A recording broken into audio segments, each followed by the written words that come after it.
नमस्कार, मैं हूं आपके साथ मानसी सोनी। शाम के बज गए 6 और वक्त हो गया है प्रदेश के मुद्दे का।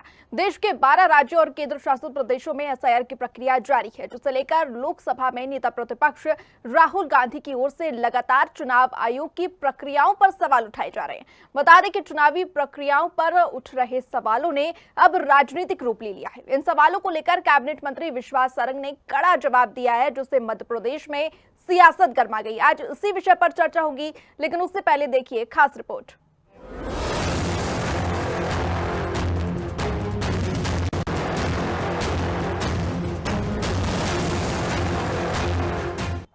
चुनाव आयोग पर संग्राम तेज, मंत्री सारंग का राहुल गांधी पर निशाना, संवैधानिक संस्थाओं पर विवाद, दिग्विजय सिंह ने लगाए गंभीर आरोप, चुनावी प्रक्रियाओं पर सवाल, एसआईआर पर राजनीतिक टकराव हुआ तेज, लोकतंत्र की निष्पक्षता पर बहस, रिटायर्ड अधिकारी की नियुक्ति विवाद, एक ट्वीट बना राजनीति में नया विवाद, चुनाव आयोग की विश्वसनीयता पर सवाल। कैबिनेट मंत्री विश्वास सारंग ने कहा, यदि किसी को चुनाव आयोग की किसी प्रक्रिया से आपत्ति है तो उसे आयोग के पास जाकर शिकायत करनी चाहिए। ये देश लोकतांत्रिक व्यवस्था से चलता है। चुनाव मतदाता सूची और प्रक्रिया रूटीन का हिस्सा है। बिना तथ्यों के ट्वीट कर संवैधानिक संस्थाओं पर आरोप लगाना सही नहीं है। सारंग ने आगे कहा कि करोड़ों वोटरों और लाखों कर्मचारी की मेहनत से चुनाव प्रक्रिया चलती है। ऐसे में बेबुनियाद बयानबाजी से वे हतोत्साहित होते हैं। उन्होंने राहुल गांधी पर आरोप लगाते हुए कहा कि राहुल गांधी सिर्फ संवैधानिक संस्थाओं को बदनाम करने का काम करते हैं। उन्हें थोड़ी गंभीरता और परिपक्वता लानी चाहिए। किसी भी व्यक्ति को चुनाव आयोग की किसी प्रक्रिया से दिक्कत है तो वो चुनाव आयोग में जाकर उसकी शिकायत करे, पर यदि ये देश लोकतांत्रिक व्यवस्थाओं पर चलने वाला देश है तो चुनाव की प्रक्रिया, मतदाता सूची का पुनरीक्षण, एसआईआर, ये तो एक रूटीन प्रक्रिया है, ये तो होगी ही। और जब ये प्रक्रिया होगी तो मुझे लगता है सबको उसमें सहयोग करना चाहिए, ना कि इस तरह की सेंसेशनल न्यूज बनाकर संवैधानिक संस्था को बदनाम करना चाहिए। राहुल जी लगातार केवल और केवल संवैधानिक संस्थाओं को बदनाम करने का काम करते हैं। हम पहले भी कह चुके हैं कि संविधान में ये लिखा हुआ है, यदि आपको चुनाव आयोग की किसी प्रक्रिया के समय दिक्कत है तो आप चुनाव आयोग में जाकर उसका रिप्रेजेंटेशन दीजिए। चुनाव होने के बाद यदि आपको दिक्कत है तो आप हाई कोर्ट में जाइए। ये संवैधानिक प्रक्रिया है। मुझे लगता है ये तो वो कुछ कर नहीं रहे। क्या दिक्कत है क्या नहीं है, ये केवल एक्स के माध्यम से आप केवल किसी भी प्रक्रिया पर प्रश्न चिन्ह लगा दोगे तो ये गलत है। लाखों लाख कर्मचारी दिनों रात मेहनत कर रहे हैं, और यदि लाखों लाख कर्मचारी इस तरह से काम कर रहे हैं और आप बिना किसी तथ्य के बात करोगे तो वो हतोत्साहित होंगे। तो क्या आप लोकतंत्र की व्यवस्था को चरमराना चाहते हो? क्या आप उस पर प्रश्न चिन्ह लगा के संपूर्ण व्यवस्था पर प्रश्न चिन्ह लगाना चाहते हो? राहुल जी को थोड़ी बहुत गंभीरता और मैच्योरिटी लानी चाहिए। मध्य प्रदेश के पूर्व सीएम दिग्विजय सिंह ने भी सवाल खड़े किए। दिग्विजय सिंह ने आगे कहा कि एसआईआर के नाम पर लोगों का वोट और नागरिकता छीनी जा रही है। ये लोकतंत्र के लिए खतरा है। दिग्विजय ने कहा कि भाजपा चुनाव आयोग को बचाने की कोशिश कर रही है। उन्होंने आरोप लगाते हुए कहा कि 272 रिटायर्ड जज, रिटायर्ड आईएएस, रिटायर्ड आईपीएस अधिकारियों को चुनाव आयोग में सदस्य बनाया गया है। ये सभी अधिकारी पहले से ही भाजपा के सदस्य थे। चुनाव आयोग को बचाने के लिए देश के 272 रिटायर्ड जज, रिटायर्ड आईएएस अफसर, रिटायर्ड आईपीएस अफसर, ऐसे लोगों के दस्तखत कराए जो खुद भाजपा में मेंबर हैं, जो आरएसएस से जुड़े हुए हैं और जिन पर भ्रष्टाचार के आरोप है, जिनके घर पे करोड़ रुपए मिले हैं, वो सब चुनाव आयोग का पक्ष ले रहे हैं।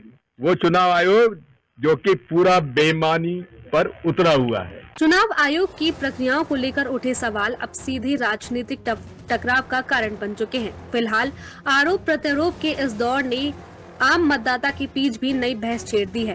क्या आयोग की प्रक्रियाओं पर उठे सवाल वाजिब हैं या महज राजनीति रणनीति का हिस्सा? आने वाले दिनों में यही स्पष्ट करेगा कि ये विवाद चुनावी सुधारों की दिशा में नई चर्चा खोलेगा या सिर्फ राजनीतिक बयानबाजी बनकर रह जाएगा। Desk report Bhopal. तो जैसा कि आपने देखा कि लगातार एसआईआर को लेकर सवाल खड़े हो रहे हैं, एसआईआर के मुद्दे पर चर्चाएं हो रही हैं और विपक्ष की ओर से चुनाव आयोग पर लगातार सवाल उठाए जा रहे हैं। बता दें कि कैबिनेट मंत्री विश्वास सारंग ने कहा है कि किसी को चुनाव आयोग की किसी प्रक्रिया से आपत्ति है तो उसे आयोग के पास जाकर शिकायत करनी चाहिए। यह देश लोकतांत्रिक व्यवस्था से चलता है। चुनाव, मतदाता सूची और प्रक्रियाएं रूटीन का हिस्सा है। बिना तथ्यों की ट्वीट कर संवैधानिक संस्थाओं पर आरोप लगाना सही नहीं है। इस तरीके विश्वास सारंग का कहना है। वहीं बता दें कि विपक्ष कह रहा है लगातार कि एसआईआर की प्रक्रिया सही तरीके से नहीं चल रही है। इसके अलावा चुनाव आयोग पर बेईमानी के आरोप भी लगाए गए। बता दें कि ऐसे में बुनियादी बयानबाजी से वे हतोत्साहित होते हैं। जितने भी कर्मचारी हैं, लाखों की संख्या में कर्मचारी जो है वो घर घर जाकर एसआईआर की प्रक्रिया कर रहे हैं और उस पर विपक्ष की ओर से जिस तरीके की सवाल उठाए जा रहे हैं, विश्वास सारंग का कहना है कि इस तरीके कर्मचारियों के मनोबल पर भी फर्क पड़ेगा। उन्होंने राहुल गांधी पर आरोप लगाते हुए कहा है कि राहुल गांधी सिर्फ संवैधानिक संस्थाओं को बदनाम करने का काम करते हैं। उन्हें थोड़ी गंभीरता और परिपक्वता से सवाल उठाने चाहिए। मध्य प्रदेश के पूर्व सीएम दिग्विजय सिंह ने भी सवाल खड़े किए हैं। दिग्विजय सिंह ने कहा है कि एसआईआर के नाम पर लोगों का वोट और नागरिकता छीनी जा रही है। यह लोकतंत्र के लिए खतरा है। बता दें कि दिग्विजय सिंह ने कहा है कि भाजपा चुनाव आयोग को बचाने की कोशिश कर रही है। उन्होंने आरोप लगाते हुए कहा कि 272 रिटायर्ड जज, रिटायर्ड आईएएस और रिटायर्ड आईपीएस अधिकारियों को चुनाव आयोग में सदस्य बनाए गए। ये सभी अधिकारी पहले से ही भाजपा के सदस्य थे। चुनाव आयोग की प्रक्रियाओं को लेकर सवाल उठाए जा रहे हैं और अब सीधे यह राजनीतिक टकराव का कारण बन चुका है। फिलहाल आरोप प्रत्यारोप के इस दौर पर आम मतदाता के बीच भी नई बहस छेड़ दी है इस पूरी प्रक्रिया ने। लगातार आपको बता दें कि एसआईआर पर सवाल उठाने का जो सिलसिला है वो नेता प्रतिपक्ष राहुल गांधी के द्वारा शुरू किया गया था। प्रेस कॉन्फ्रेंस के माध्यम से राहुल गांधी ने तमाम तरीके के सवाल चुनाव आयोग पर उठाए थे और बता दें कि कई तरीके के सबूत लेकर सामने आए थे और ये कहा गया था कि वोट चोरी हो रही है और इसी मुद्दे पर लगातार राजनीति देखने मिल रही है। लगातार पक्ष और विपक्ष की ओर से बयानबाजी देखी जा रही है और अभी भी मध्य प्रदेश में आप देख ले कि यही मुद्दा जो है इसी विषय पर चर्चा हो रही है। एक तरफ विश्वास सारंग का कहना है कि इस तरीके चुनाव आयोग की पारदर्शिता, उनकी विश्वसनीयता पर सवाल उठाना किसी भी तरीके सही नहीं है। वहीं जो विपक्ष है उसका कहना है कि एसआईआर प्रक्रिया सही तरीके से नहीं चल रही।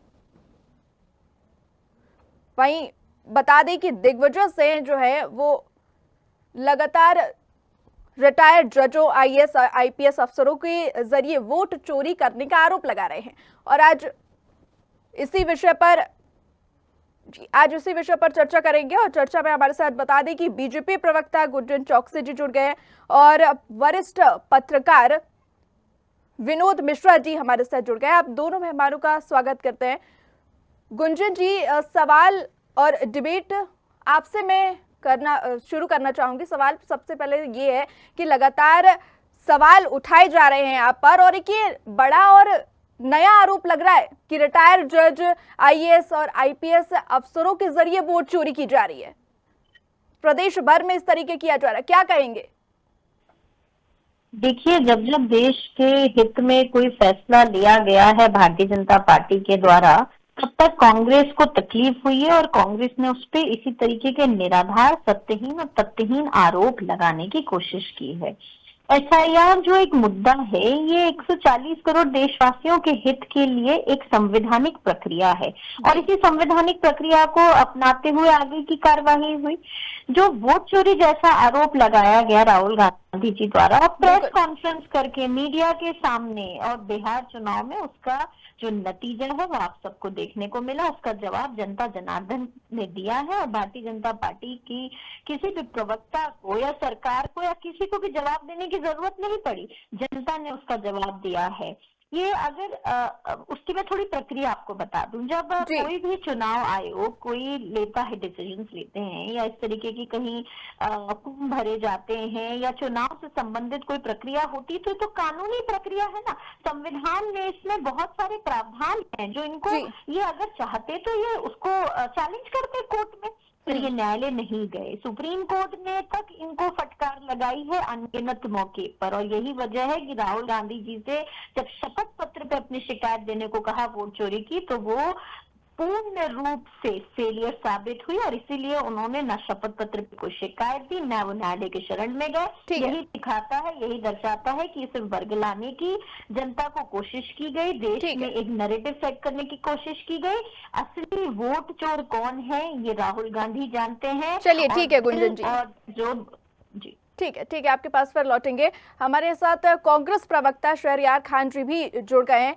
खान साहब, आपका स्वागत करती हूँ मैं इस डिबेट में। और सवाल ये है कि लगातार जिस तरीके आरोप लगाए जा रहे हैं, आप एक सवाल का जवाब दीजिए कि अगर घर पर कचरा है और उसे झाड़ू से साफ किया जा रहा है तो उसमें आपत्ति कहाँ है? एसआईआर भी तो यही चीज कर रही है, एसआईआर के द्वारा भी तो यही चुनाव आयोग कर रहा है। अपात्र मतदाताओं को जो है हटाया जा रहा है और पात्र को जोड़ा जा रहा है, इसमें आपत्ति कहाँ है?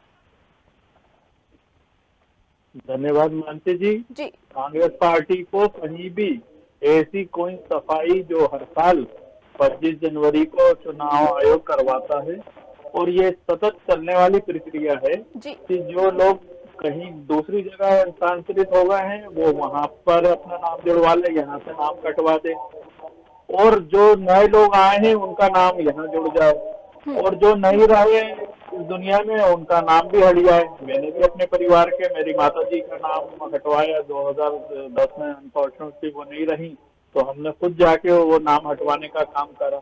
लेकिन यहाँ पर बात जो राहुल गांधी और दिग्विजय सिंह और कांग्रेस पार्टी और विपक्ष का जो अलायंस है वो उठा रहा है, वो इसलिए उठा रहा है कि आपकी ये टाइमिंग, और उस टाइमिंग में भी अभी मध्य प्रदेश में 2028 में चुनाव होना है, और जो 12 राज्य हैं उसमें से 1-2 राज्यों को छोड़ दें तो सब राज्यों में लगभग 2 से 3 साल में चुनाव हैं जो प्रस्तावित हैं। और ये सरकार को, जैसे कि हमने देखा बिहार में भी जब जनवरी में वो प्रक्रिया पूरी हो गई, उसके बाद जुलाई में अचानक चुनाव आयोग जगा और उसने अपने ही डाटा को डिनाई करके फिर से वो प्रक्रिया को चालू कराया, और उसमें से 65 लाख वोट जो काटे उनका सोर्स नहीं बताया। ठीक है, मानसी जी मेरी बात पूरी हो जाए। ठीक है। तो मैं आपका जो ध्यान आकर्षण मध्य प्रदेश में करा रहा हूँ, मध्य प्रदेश में भी भोपाल में अभी आपने सोशल मीडिया पे देखा होगा, जो अभी बड़ी बड़ी बातें कर रहे थे ना विश्वास सारा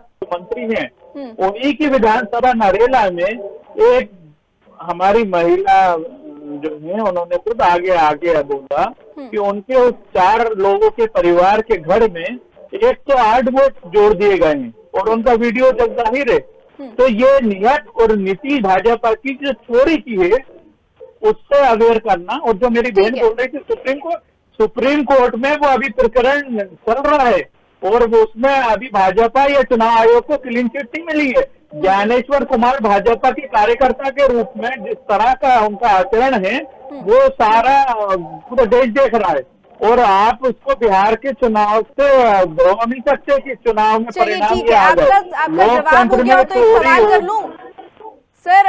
ये सवाल यहाँ पर उठ रहा है कि आप जैसे बोल रहे हैं कि चुनाव होना है इसीलिए एसआईआर किया जा रहा है, तो चुनाव से पहले तो प्रक्रिया होती है, चुनाव के बाद भी होती है क्या? मानसी जी वही मैं बोल रहा कि अभी यहाँ पर लगभग 2.5 साल का समय है, और 1 महीने में आपने पूरे बीएलओ को ऐसा बिल्कुल मेंटल टॉर्चर करके उनको काम पे लगा रखा है, उसमें टर्मिनेट तक आप कर रहे हैं, सस्पेंड कर रहे हैं। 16 अकाल मृत्यु के गर्त में चले गए हैं हमारे बीएलओ, और जो मध्य प्रदेश की जनता है उसमें भी एक आपने भगदड़ और ऐसा माहौल बना दिया है कि आप 1 महीने में क्या मालूम पाकिस्तान के बॉर्डर पे जाके सबको जंग लड़ना है। बिल्कुल ठीक है खान साहब, जितने भी आपके सवाल हैं उसके जवाब हम जरूर लेंगे। गुंजन जी हमारे साथ जुड़ी हुई हैं, लेकिन उससे पहले वरिष्ठ पत्रकार हमारे साथ जुड़े हुए हैं। विनोद जी, क्या आप तक मेरी आवाज आ रही है?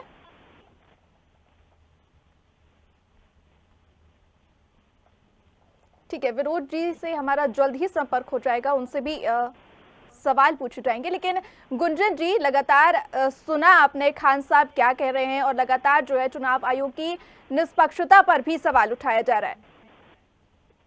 क्या कहेंगे गुंजन जी? देखिए, इससे ज्यादा शर्मनाक कांग्रेस पार्टी के लिए कुछ नहीं हो सकता कि जिस तरह वो एक झूठी तस्वीर दिखाते हुए संविधान की प्रति लेके राहुल गांधी जी संसद में घूमते नजर आते हैं, लेकिन वही संविधान का अरे नरेला का बता दीजिए 108 लोग कहाँ से आ गए। अब आप थोड़ा शांत होकर सुनिए, आप चुपचाप बैठ के, मैं आपके बीच में नहीं बोली थी। अरे तो आप बताइए ना, ये भोपाल का ही मामला है। सुनिए, अरे वोट चोरो। ठीक है शहरियार जी, खान साहब रुक जाइए। आप इनसे कर लीजिए। नहीं खान साहब आप रुक जाइए, आपको आपकी बात रखने का मौका दिया गया था। अभी गुंजन जी को बोल लेने दीजिए, फिर आप अपनी बात रखिएगा। जी गुंजन जी। देखिए, कांग्रेस पार्टी के अंदर संस्कार संस्कृति तो है नहीं, डेकोरेटिव नहीं है, तो हर चीज। अरे भाजपा तो नहीं कांग्रेस। देखिए फिर बोले जा रहे हैं आप। ठीक है खान साहब 2 मिनट रुक जाइए। इनको क्या लगता है, इनके यूं चिल्लाने से, शोर मचाने से जनता तक सच नहीं पहुंचता। यही वोट चोरी का झूठ लेके ये जो चले थे, उसका इनको आईना जनता ने दिखाया है बिहार की, और अब एक एक करके हर एक प्रदेश की जनता दिखाएगी।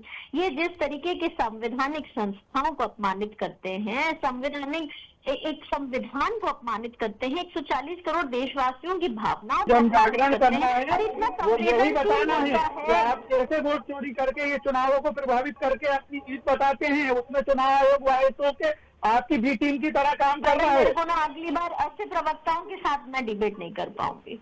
सुनिए खान साहब, जो ठीक है, मैं बिल्कुल नहीं कर पाऊंगी ऐसे प्रवक्ताओं के साथ। ठीक है गुंजन जी 1 मिनट रुक जाइए।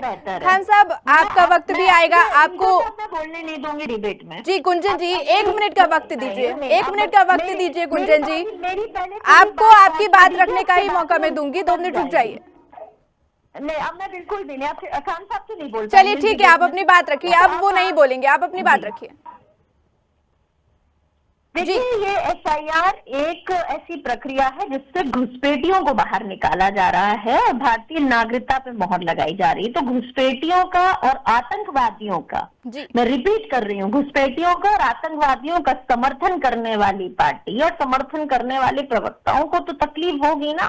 कांग्रेस पार्टी को इसलिए इतनी तकलीफ है क्योंकि इस प्रक्रिया से आप डॉक्यूमेंट वेरिफिकेशन करते हैं, आप उनकी आइडेंटिटी वेरिफिकेशन करते हैं, और ये प्रॉपर वेरिफिकेशन के साथ मोहर लगा रही है ना प्रशासन, तो इन्हें तकलीफ हो रही है क्योंकि घुसपैठियां बाहर चले जाएंगे अगर भारत देश के, तो इन्हें तो सबसे ज्यादा तकलीफ किसी को होगी तो राहुल गांधी जी और उनकी पार्टी को होगी, क्योंकि ये वही राहुल गांधी है और ये वही कांग्रेस पार्टी है जिसने भारत देश को विदेशों की धरती पर बदनाम किया है। ये वही राहुल गांधी और ये वही उनके नेता प्रवक्ता हैं जिन्होंने भारत में जब जब कुछ ऐतिहासिक हुआ है उस सिर्फ बेहोशाने का काम किया है और सिर्फ हमेशा आतंकवादी गतिविधियों का समर्थन करने वाले, आतंकवादियों को जी बोलकर संबोधन करने वाले, जब आज इस तरीके की प्रक्रिया पर सवाल कर रहे हैं, यही इनका असली जो चेहरा है उसको चरितार्थ करता है। ठीक है और ये अभी खान साहब BLO का जिक्र कर रहे थे, अरे एक संवेदनशील मुद्दे को भी राजनीति करने से जो बाज नहीं आ रहे, इनसे ज्यादा शर्मनाक क्या हो सकता है? किसी की मृत्यु को ये राजनीतिक मोहरा बनाने की कोशिश कर रहे, ज्यादा शर्मनाक किसी पार्टी के लिए कुछ नहीं है। ये शर्म आनी चाहिए कांग्रेस के नेताओं को भी और कांग्रेस के प्रवक्ताओं को भी। ठीक है, चलिए ठीक है, इसका जवाब जरूर लेंगे, लेकिन वरिष्ठ पत्रकार हमारे साथ जुड़े हुए हैं विनोद मिश्रा जी। अब तक आवाज आ रही है विनोद जी? जी आपको आ रही है? जी हाँ जी सर, मुझे भी आ रही है। सर सवाल ये यहाँ पर उठ रहा है कि लोकतंत्र की निष्पक्षता पर लगातार बहस करना है, क्योंकि इससे पहले भी हमने 2-3 बार इस विषय पर डिबेट कर चुकी है, तो सही है लोकतंत्र की निष्पक्षता पर इस तरीके बहस करना? देखिए, ये सही बात है कि देश में और देश की राजनीतिक दलों में ऐसे संवैधानिक संस्थाओं पर जिस पर हम विश्वास करते हैं कि ये निष्पक्ष रूप से अपना काम देश हित में करेंगी, ना कि किसी राजनीतिक दलों के हित में। तो जब कुछ ऐसे उदाहरण जनता के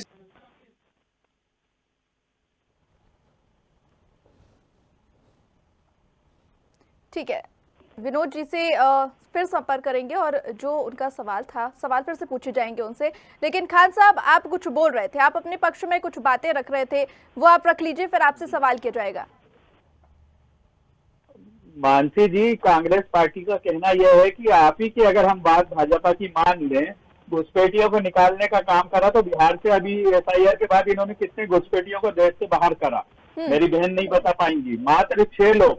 और रही बात पिछले 11 साल की, जब से देश में मोदी सरकार है, अमित शाह गृह मंत्री है, और उसके बाद भी अगर देश में घुसपैठिए आ रहा है, घुसपैठ हो रही है, तो ये किसकी नाकामी कहलाएगी? मानसी जी, आप भी बुद्धिजीवी पत्रकार है, आप बताइए, ये इस सरकार की नाकामी है, गृह मंत्री की नाकामी है? हमारे जो 10 साल की सरकार थी उसने 90,000 घुसपैठियों को देश से बाहर भेजने का काम करा, इन्होंने 11 साल में मात्र 3500 घुसपैठियों को भेजा। ये इनका चाल चरित्र और चेहरा बताते हैं। ये डराते हैं शेर आया, और जब चोरी कर लेते हैं लेकिन खान तो साहब, कहते नहीं शेर तो था ही लेकिन नहीं। खान साहब, बीजेपी तो दावा कर रही है कि उसके शासन में घुसपैठिए आने ही नहीं दिया गया। अब देखिए, इनकी ये 2 बातें हो गई ना। एक बात ये हो रही है कि घुसपैठियां आए नहीं, दूसरे कह रहे हैं हम घुसपैठियों को बाहर कर रहे हैं। 11 साल में आपको किसी ने रोक रखा था? जो अभी तक मात्र 3500 गए, हमारे 10 साल में 90,000 हमने बाहर फेंके थे। आप बताइए, तो किसका, भाजपा का साथ घुसपैठियों के साथ है? बताइए। इनका क्या है कि ये डराते हैं, धमकाते हैं, और फिर वोट चोरी करके सरकारें बनाते हैं, और फिर कहते हैं कि हम घुसपैठियों को बाहर कर रहे हैं। ठीक है आप देखिएगा। ठीक है खान साहब, इसका जवाब ले लेते हैं। गुंजन जी, क्या कहेंगी? लगातार घुसपैठियों को लेकर सवाल उठाए जा रहे हैं, और एक सवाल ये भी उठता है कि मध्य प्रदेश में घुसपैठिए कहां से आए? देखिए, एक सतत प्रक्रिया है ये संविधान की। जो एसआईआर प्रक्रिया चल रही है ना, ये एसआईआर का फुल फॉर्म भी अगर आप बात करें तो ये रिवीजन की बात करता है। तो अगर ये रिवीजन हो रहा है वोट लिस्ट में या इस तरीके के, तो इसमें तकलीफ क्यों हो रही है कांग्रेस को? इनका तकलीफ का कारण है इसीलिए क्योंकि ये जानते हैं कि जनता जनार्दन। जी गुंजन जी, दिक्कत ही यही है कि कांग्रेस के नेता हो चाहे प्रवक्ता सब अपनी आदत से मजबूर हैं, और उनकी आदत यही है कि इनके पास, क्योंकि तथ्य नहीं, जब तथ्य अगर होते हैं तो इस तरीके की निराधार बात नहीं करते। अभी हमने हमारे वरिष्ठ पत्रकार जी को भी सुना, उन्होंने भी अपनी बात की शुरुआत यहीं से की थी कि आज हम एक सशक्त देश में रहते हैं, हमारे देश का कानून, हमारे देश का संविधान बहुत समृद्ध है, बहुत सशक्त है, और आप उसी संविधान पर बार बार सवाल कर रहे हैं, वही संवैधानिक संस्थाओं को प्रहार कर रहे हैं। आप हारते हैं तो चुनाव आयोग पे आपका प्रहार शुरू हो जाता है, लेकिन जब आप जीतते हैं तो सब सही हो जाता है। जिस स्टेट्स में ये हारते हैं वहाँ ईवीएम मशीन में गड़बड़ी हो जाती है, जहाँ जीतते वहां सही हो जाता है। जहाँ ये हारते हैं वहाँ एसआईआर सर्वे गलत है, जहाँ इन्हें जीतना है वहाँ एसआईआर सर्वे सही है। तो देखिए, दोहरे चरित्र के साथ कब तक इस देश की राजनीति को और इस देश की जनता को ये इस तरीके की इफेक्ट करने की कोशिश करेंगे? तो इसमें ये बहुत दुखद है कि जिस तरीके की बहुत शर्मनाक जो इनके आरोप होते हैं, इसमें कानून के लिए एक प्रक्रिया है, कानूनी दायरे हैं, और इनको उसी दायरे में ठीक है, चलिए जवाब ले लेते हैं। ठीक है खान साहब, मीठा मीठा गप, कड़वा कड़वा थू। चलिए खान साहब ये माहौल बनाते हैं। हेलो, हाँ जी खान साहब, आवाज आ रही है आप तक? जी बिल्कुल आ रही है मेरे को। जी बोलिए जी। भाजपा पिन पॉइंट क्वेश्चन का आंसर नहीं देती, ये डराते हैं, धमकाते हैं, और ऐसा माहौल बनाते हैं देश में चारों तरफ से जो घुसपैठिए आ गए हैं, और दूसरी तरफ वो सवाल इन पे ही उल्टा जाता है। ऐसा है तो फिर आपका गृह मंत्रालय, आपका रक्षा मंत्रालय क्या कर रहा है?